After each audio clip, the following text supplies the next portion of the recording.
حج کرنے کا طریقہ۔ اعوذ باللہ من الشیطان الرجیم، بسم اللہ الرحمن الرحیم۔ یا ربی لک الحمد کما ینبغی لجلال وجہک وعظیم سلطانک۔ حج 6 دنوں میں مکمل ہوتا ہے، جو ذی الحج کی 8 تاریخ سے شروع ہوتا ہے۔ تو حج افراد صرف حج کی نیت کرنے والے اور حج قران یعنی کہ حج و عمرہ کا احرام باندھنے والے پہلے سے احرام میں ہوں گے، اور حج تمتع یعنی کہ عمرہ کر کے احرام کھول دینے والے جو ہیں وہ اپنی عارضی مقام سے احرام باندھیں گے، اور پھر نیت کریں۔ فرض نماز کے بعد یا 2 نفل پڑھ کر نیت کریں کہ اے اللہ، میں حج کا ارادہ کرتی ہوں، پس میرے لیے آسان بنا دے اور اسے قبول فرما۔ مرد حضرات بلند آواز میں اور عورتیں آہستہ آواز میں 3 بار تلبیہ پڑھیں اور درود پاک پڑھ کر خوب دعائیں کریں۔ پھر 8 ذی الحج کی صبح بعد نماز فجر روانگی مسنون ہے، لیکن حاجیوں کی کثرت اور راستے میں رکاوٹوں سے بچنے کے لیے جلدی بھی روانہ ہو سکتے ہیں۔ فجر کی نماز راستے میں یا مینا میں بھی پڑھ سکتے ہیں۔ پھر ظہر، عصر، مغرب و عشاء کی نمازیں اپنے وقت پر قصر کر کے ادا کریں، اور اگلے دن فجر کی نماز ادا کریں اور کثرت سے تلبیہ ذکر و اذکار کریں اور خوب دعائیں مانگیں۔ حج میں اللہ تعالیٰ ایک کے بعد ایک تربیت کراتا ہے۔ اس میں شہوت، نافرمانی اور لڑائی جھگڑوں سے اجتناب کرنا ہے۔ رش اور مختلف قسم کے لوگ ہونے کی وجہ سے لڑائی جھگڑے کے زیادہ مواقع ہوتے ہیں۔ کچھ دن اپنی انا سے بے نیاز ہو جائیں، اپنی مظلومیت کے احساس میں نہ الجھیں، اور دوسروں کی بدسلوکی کو نظر انداز کر کے ذکر و اذکار میں مصروف رہ کر شیطانی حربوں کو ناکام بنائیں۔ آپ صلی اللہ علیہ وسلم کا فرمان ہے کہ جو شخص حق پر ہونے کے باوجود جھگڑا چھوڑ دے، میں اس کے لیے جنت میں گھر کا ضامن ہوں۔ مومن کو جو کوئی تکلیف یا غم پہنچتا ہے، یہاں تک کہ جو معمولی پریشانی فکر بھی اسے لاحق ہوتا ہے، اس کے عوض اللہ تعالیٰ اس کے گناہوں کو مٹا دیتا ہے۔ تو لڑائی جھگڑا یا بے صبری سے کام لیا تو حج کا مقصد ہی فوت ہو جاتا ہے۔ اگلے دن یعنی کہ 9 ذی الحج کو آپ نے فجر کی نماز پڑھ کے تو عرفہ کی طرف کوچ کرنا ہے۔ آپ صلی اللہ علیہ وسلم نے فرمایا، حج نام ہے عرفات میں کھڑے ہونے کا، اور فرمایا کہ سارا عرفہ ٹھہرنے کی جگہ ہے۔ تو یہ وقوف عرفہ حج کا لازمی رکن ہے۔ یہ زوال سے مغرب تک اس کا ٹائم ہے، اس کے ادا کیے بغیر حج ادا نہ ہوگا، دم سے بھی تلافی نہیں ہوتی۔ 9 ذی الحج کو صبح عرفات کے لیے روانہ ہونا ہے۔ راستہ میں خوب تلبیت اور تکبیر اور استغفار کا ورد جاری رکھیں۔ آپ صلی اللہ علیہ وسلم نے فرمایا کہ بہترین دعا عرفہ کی دعا ہے، اور بہترین کلمات جو میں نے کہے اور مجھ سے پہلے انبیاء کرام نے کہے وہ یہ ہیں: لا الہ الا اللہ وحدہ لا شریک لہ، لہ الملک و لہ الحمد وہو علی کل شیء قدیر۔ اللہ کے سوا کوئی معبود نہیں، یکتا ہے، اس کا کوئی شریک نہیں، اس کی بادشاہی ہے، وہی قابل تعریف ہے اور وہ ہر چیز پر قادر ہے۔ پھر عرفات میں ظہر اور عصر کی نمازیں ملا کر قصر ادا کریں، 1 اذان اور 2 اقامت کے ساتھ۔ سنت نفل نہیں پڑھنے۔ نماز مسجد نمرہ میں یا اپنے خیمے میں پڑھیں، پھر قبلہ رخ ہو کر مغرب تک کھڑے ہو کر خوب دعائیں مانگیں۔ اسے وقوف عرفہ کہتے ہیں۔ ہاتھ اٹھا کر دعا کرنا مسنون ہے، مجبوری کی حالت میں آپ بیٹھ کے بھی مانگ سکتی ہیں۔ اور یوم عرفہ کو روزہ رکھنا ممنوع ہے۔ وقت کم ہونے کی وجہ سے سونے یا آرام کرنے سے پرہیز کریں۔ آپ صلی اللہ علیہ وسلم نے فرمایا کہ اللہ تعالیٰ عرفات کے دن جس کثرت سے اپنے بندوں کو آگ سے آزاد کرتا ہے، کسی اور دن نہیں۔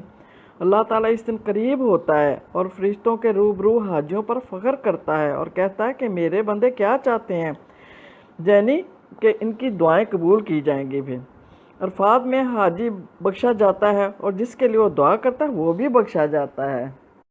پھر عین نماز عصر کے بعد یہ آیت نازل ہوئی: الیوم اکملت لکم دینکم واتممت علیکم نعمتی ورضیت لکم الاسلام دینا۔ آج میں نے تمہارے لیے دین کو مکمل کر دیا اور اپنی نعمت تمام کر دی، اور تمہارے لیے دین اسلام کو پسند کر لیا۔ تو میدان عرفات کے بارے میں مختلف روایات بھی ہیں، یعنی حضرت آدم و حوا کی جہاں ملاقات ہوئی، اور وہ روز قیامت تمام مخلوق کو جہاں جمع کیا جائے گا اور میزان لگے گا۔ تو آپ صلی اللہ علیہ وسلم نے پھر خطبہ دیا، اور عملی نظارہ کچھ ایسا ہی ہوتا ہے: کفن جیسے 2 کپڑے پہنے لبیک کہتے ہوئے سلاب امڑتا چلا آتا ہے، جیسے اللہ تعالیٰ نے پکارا، اور انسان قبروں سے اٹھ کر حاضر ہوں کہتے ہوئے ہر طرف سے چلے آ رہے ہیں۔ فضا میں آہیں سسکیاں ابھرتی چلی جاتی ہیں، اللہ سے التجائیں کی جا رہی ہوتی ہیں، گناہوں پر شرمندگی محسوس ہو رہی ہوتی ہے، استغفار کیا جا رہا ہوتا ہے۔ روزہ نوافل سنت نمازیں نہیں، صرف التجائیں، پکاریں، یا رب یا رب یا رب معاف فرما دے، عہد کرتا ہوا تیرا بندہ بنوں گا، غلام بن کے رہوں گا۔ میدان عرفات مکمل سپردگی کا میدان ہے، بندے یوں گریہ زاری کر رہے ہوتے ہیں جیسے میزان لگی ہو، اعمال تولے جا رہے ہوں، اور بندے اللہ کے غصے اور ناراضگی سے خوف زدہ ہو کر معافی مانگ رہے ہوں۔ اس دن اللہ تعالیٰ کی رحمت غالب آتی ہے، وہ اتنی زیادہ بخشش فرماتا ہے کہ شیطان ذلیل و خوار ہو جاتا ہے اور پریشان ہو کر ناامید ہو جاتا ہے۔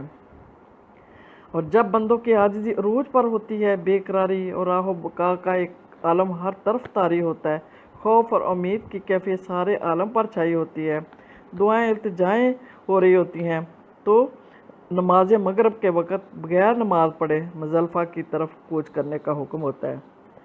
مزدلفہ ایک کھلا پتھریلا میدان ہے جہاں مغرب و عشاء کی نمازیں ملا کر قصر ادا کرنی ہوتی ہیں، جہاں نہ کوئی چھت ہے نہ خیمہ، رات کھلے آسمان کے نیچے گزارنی ہے، سوائے دعاؤں کے کوئی عبادت نہیں، حتیٰ کہ تہجد بھی نہیں پڑھنی۔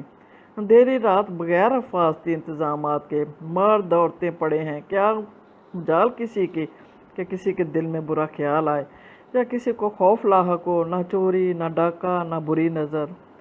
رات کو آرام کرنا مسنون ہے، پہلے دن رمی کے لیے 7 کنکریاں جمع کرنا بھی مسنون ہے، تینوں دن کی رمی کرنے کے لیے بھی اکٹھی لے سکتے ہیں، کنکریاں جمع کر سکتے ہیں۔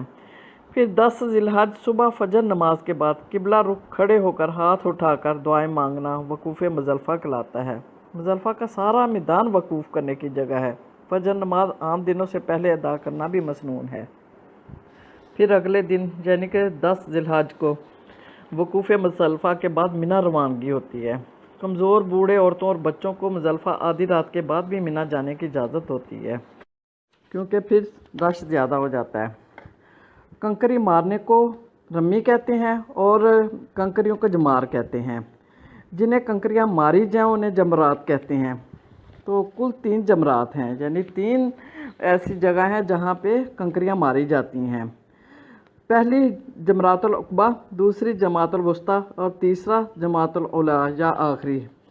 10 ذی الحج کو صرف جمرات العقبہ کی رمی واجب ہے۔ کنکری مارنے کا وقت طلوع آفتاب کے بعد چاش سے زوال آفتاب تک ہے، لیکن مجبوری کی حالت میں مغرب کے بعد بھی جائز ہے۔ عورتوں، بچوں اور کمزوروں کی طرف سے مرد رمی کر سکتے ہیں۔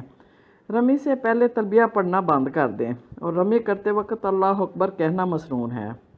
رمی کے لیے جس راستہ سے جائیں واپسی کے لیے مڑنا نہیں، ورنہ حادثہ پیش آ جائے گا، کیونکہ پیچھے سے لوگوں کا سیلاب ہوتا ہے، اس لیے سیدھے چلتے جائیں۔ پھر قربانی رمی کے بعد یعنی کہ جمرات العقبہ کی رمی کے بعد قربانی کرنی ہوتی ہے۔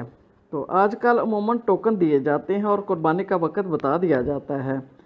پھر حلق یعنی کہ سر منڈوانا یا قصر یعنی کہ بال کم کروانا ہوتا ہے۔ تو مردوں کے لیے بال کم کرنے کی بجائے سر منڈوانے کی فضیلت 3 گنا زیادہ ہے۔ اگر پہلے سے منڈوائے ہوئے ہوں تو پھر بھی دوبارہ اس طرح فرمانا ہوگا۔ اور خواتین انگلیوں کے برابر ایک پور کے بقدر بال سارے بال یا چوتھائی بالوں سے کٹوا لیں اور اس کے بعد ناخن تراشیں۔ قربانی کے بعد حلق یا قصر کرواتے ہیں، یعنی بال وغیرہ کٹواتے ہیں۔ قربانی کے وقت کا نہ پتہ ہو تو حلق و قصر کروا سکتے ہیں اور احرام کا لباس تبدیل کر لیں، پھر نہا دھو کر میل کچیل کو دور کریں۔ اور عید کی نماز ادا نہیں کرنی ہوتی، نہ ہی عید منانے کا کوئی تصور ہوتا ہے۔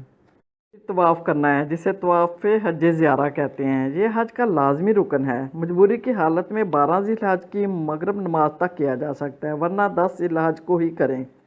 حائضہ پاکی کا انتظار کریں، احرام کی پابندیاں ختم اور واپس منی چلے جائیں۔ 11، 12، 13 ذی الحج ایام تشریق کہلاتے ہیں۔ ایام تشریق منی میں دن رات گزاریں اور خوب ذکر و اذکار کریں۔ رمی و جمار زوال کے بعد صبح صادق تک تینوں جمرات کو رمی کرنا ہے، یعنی پہلے جمرات الاولیٰ، پھر جمرات الوسطیٰ، پھر جمرات العقبہ کی رمی کرنی ہے اور ہر دفعہ 7 کنکریاں مارنی ہیں اللہ اکبر کہتے ہوئے، اور ہر بار قصر نماز ادا کرنی ہے۔ اور زیادہ سے زیادہ ذکر و اذکار کرتے رہنا ہے۔ اللہ اکبر اللہ اکبر اللہ اکبر، لا الہ الا اللہ وحدہ لا شریک لہ، لہ الملک و لہ الحمد وہو علی کل شیء قدیر۔ اللہ اکبر اللہ اکبر، لا الہ الا اللہ واللہ اکبر اللہ و لہ الحمد، اللہ اکبر کبیرا والحمد للہ کثیرا وسبحان اللہ بکرۃ واسیلا۔ اور پھر طواف وداع کرنا ہے۔ عمرہ یا حج دونوں کے بعد مکہ سے روانگی کے وقت آخری طواف وداع کہلاتا ہے۔ باہر سے آنے والوں پر تو واجب ہے اور ترک کرنے پر دم واجب ہوتا ہے۔ حائضہ کو طواف وداع کی چھوٹ ہے مگر طواف زیارت لازمی ہے۔ اور رمی جمار کی حقیقت سمجھنی ہوگی۔ روایت میں ہے کہ حضرت ابراہیم علیہ السلام اللہ تعالیٰ کے حکم سے جب حضرت اسماعیل علیہ السلام کو ذبح کرنے کے لیے جا رہے تھے تو 3 جگہوں پر شیطان نے بہکانے کی کوشش کی تو حضرت ابراہیم علیہ السلام نے اسے بھگانے کے لیے پتھر مارے۔ رمی جمار اسی کی یادگار ہے اور حاجی ایک عہد کرتا ہے کہ اے شیطان تو میری زندگی سے نکل جا، اور اللہ کے دین کو غالب کرنے کے لیے اس کے رستہ میں آنے والی ہر رکاوٹ شیطانی طاقت کا مقابلہ کرنا ہے۔ 3 دن لگاتار رمی جمار حاجی کے دل میں اس کا مقصد راسخ کرتا ہے کہ زندگی کے ہر میدان میں شیطان کے فریب میں نہیں آنا، صرف ظاہری نہیں باطنی بھی دور کرنا ہے۔ مفاد پرستی، انا پرستی، ناشکری، ناامیدی، جھوٹے خواب جو وہ دکھلاتا ہے انہیں پتھر مارنے ہیں تاکہ مقصد زندگی حاصل کیا جائے۔ اسی طرح پھر قربانی کی حقیقت بھی سمجھنی ہوگی کہ جس طرح اللہ تعالیٰ کی خوشنودی کے لیے جانور قربان کیا، اسی طرح اگر دین کو ضرورت ہو تو اپنی جان و مال کا نذرانہ بھی اللہ کے حضور پیش کرنا ہے۔ اللہ کے پاس نہ تو قربانی کا گوشت نہ ہی خون پہنچتا ہے، صرف تمہارا تقویٰ پہنچتا ہے۔